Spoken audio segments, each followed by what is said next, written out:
Hey everybody, welcome back. This is Mark. Hey, today what we're going to do is we're going to pull this rotor off. This is my 4th gen Dodge. We're going to pull this rotor off. These brakes are squeaking a little bit.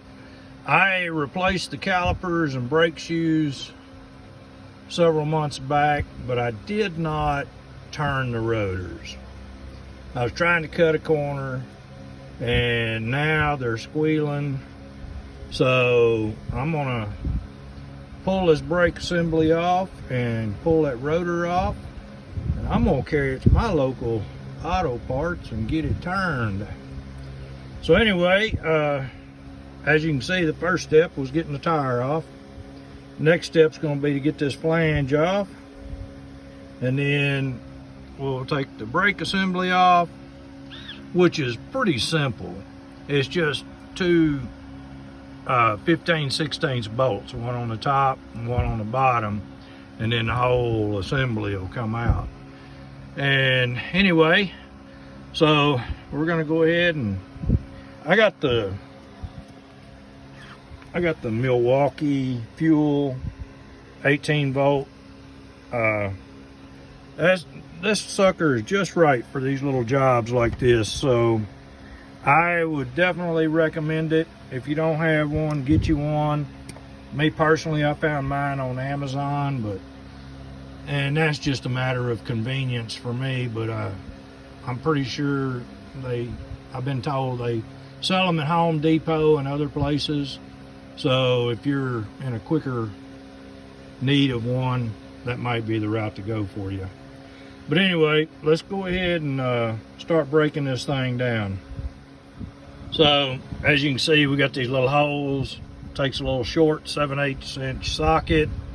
I know that's not an impact socket, so for those of y'all that might jump on me for that, I appreciate it, but I cannot find my black iron 7/8, so I'm gonna go with the chrome for now. Yeah, it's just a matter of taking them 8 bolts off, put an extension through the hole to the socket, and then you got to do it 8 times, just like the lug nuts. Well, now that I've got all 8 nuts off, it's just a matter of getting this thing off. I'm a Texas boy, but I bought this truck in Virginia, and because I hot shot with it, I spend a lot of time in the north. And anyway, with all the road salt, everything has a tendency to rust up pretty quick. So myself, I just use a big old hammer. I just took like an 8-pound sledge that the handle had broke on, put me a little old pipe on it, welded her up, and it makes for a real nice persuasion tool, to put it like. Anyway, just a matter of beating this thing loose now. And for those of y'all that, like me, maybe don't get enough exercise, this little old jewel makes it gives you a little workout, let me tell you. But as you can see, it's starting to come loose. It's just a matter of all that road salt being built up on it. But anyway, yeah, it's just a matter of working it off. So now that we got it loose, you can see how the rust is built up on it, and the disc is going to be the same way. And I myself would recommend, when you put this thing back together, polish stuff up a little bit and put some anti-seize on it. A little bit of anti-seize goes a long way, especially if you're up north and in the salt belt. So anyway, let's go ahead and get these brakes off. What I'm gonna do is I'm gonna crank the truck up, and I'm working on the left front, so we're gonna turn the wheel to the right. That way it'll give us a little extra room to get to these bolts with the impact wrench and get them out. Okay, I got the bottom bolt out. The top one's still holding it a little bit. I'll take it out the rest of the way in just a moment. But because them brake shoes still have just a little bit of contact with the disc, and there's a lip on the disc right here, I'm gonna pry the caliper open just a little bit. I just use a big old screwdriver. Myself, I know people might frown on that, but I'm just gonna put a little pressure on it to release that caliper. So now that caliper will just come right off, as you can see. So I got to put this phone down to get that top bolt out and then lay it on my little blocks there. Now then, as you can see, caliper's off. There's the top mounting bracket, and then there's the bottom one right there where the caliper's kind of leaned up against it. But it's off, it's on the blocks, and don't have no stress on my sensor or my brake hose. Now it's just going to be a matter of getting this thing off again, and being it's all rusted up, once again it's going to take the big hammer. Anyway, it's just a matter of tapping on it. Me personally, I hit it around this hub on many areas, and then hit it from the back side. That usually breaks it loose. So let's get started. Okay, as you can see, it's off now. Yeah, you can see some of my hammer marks. We're just tapping on it. Well, hitting on it pretty good. And you can see I've put a few boogers in this. But anyway, it'll all turn out and polish up. But if you're going to be having to change these hub bearings, now would be a good time to do it. Mine are still pretty decent, no play in them. U-joint still looks pretty good, so I'm not going no further than this.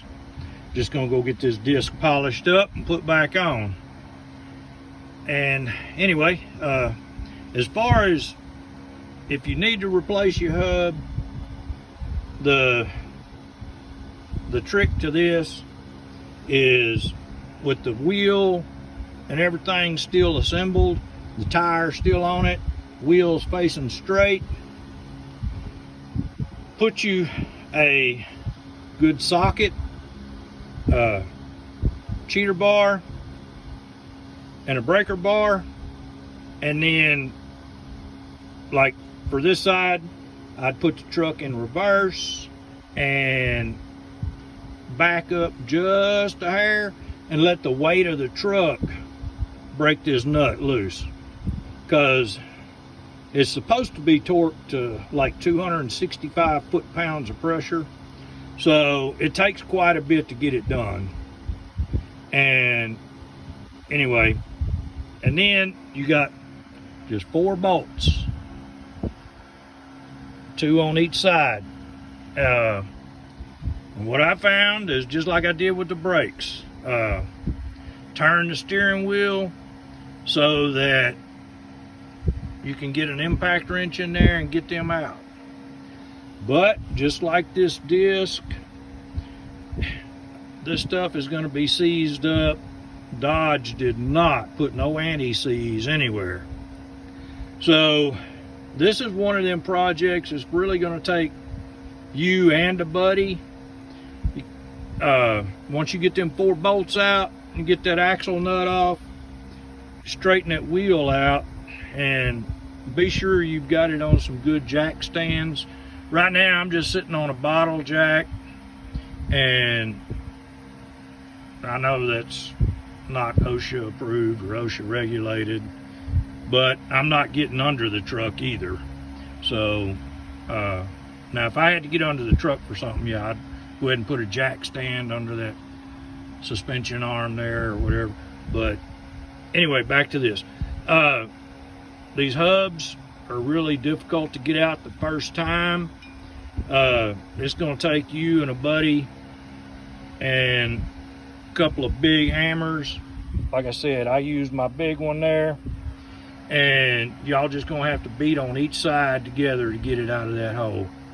And again, when you do, polish that hole with a good wire brush on a little die grinder or something, and fill it up full of anti-seize when you go back with the new one. I mean, it's a simple job, but the first time is a real pain in the rear end to get that hub bearing out, especially up north, northeast, where y'all deal with all that road salt. So anyway, y'all, hope y'all enjoyed. This is going to go back just like it came apart. So anyway, let's go get this wheel turned, this hub turned right quick. Okay, well, we're back from the auto parts. We got her all turned up, shined up, looking much better. Now I'm going to clean out the inside of that wheel there behind them lug nuts. I'm going to clean up on this hub around them wheel studs, and I'm just going to hit it with a little cordless drill, a little wire brush, and then I'm going to go back, put a little anti-seize on the back side of it here, and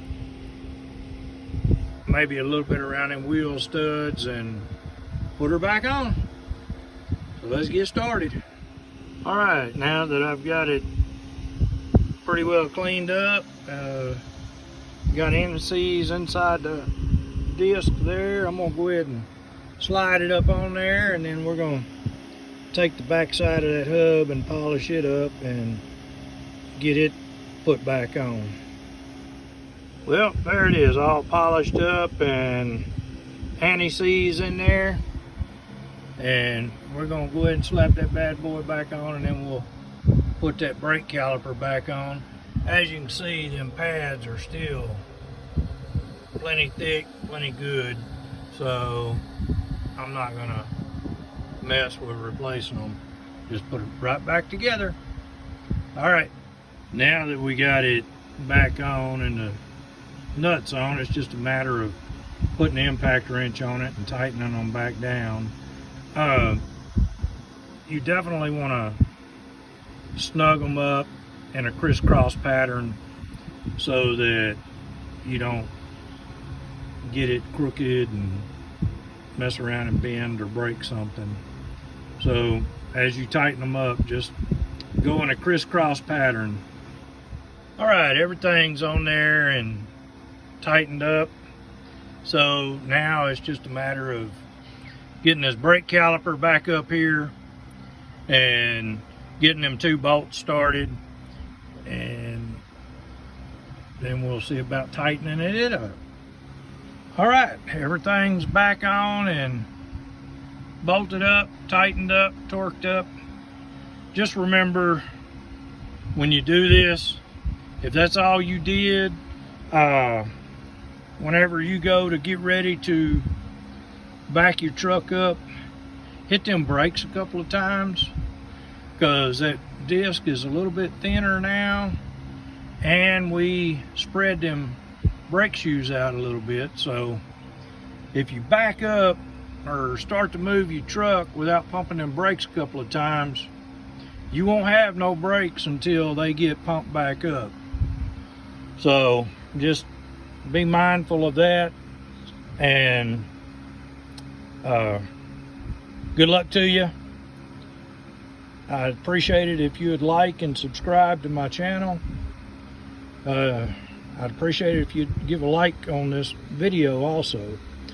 Now, for me, if I was actually done here, I'd straighten my wheels out and put my tire back on. But I've got another issue I'm gonna make another video about, but I gotta pull this inner fender out on this driver's side. So anyway, I'm gonna leave mine apart for now. Good luck to you, and if you like this, please share it. And I hope it helps you. Have a good day. Bye-bye.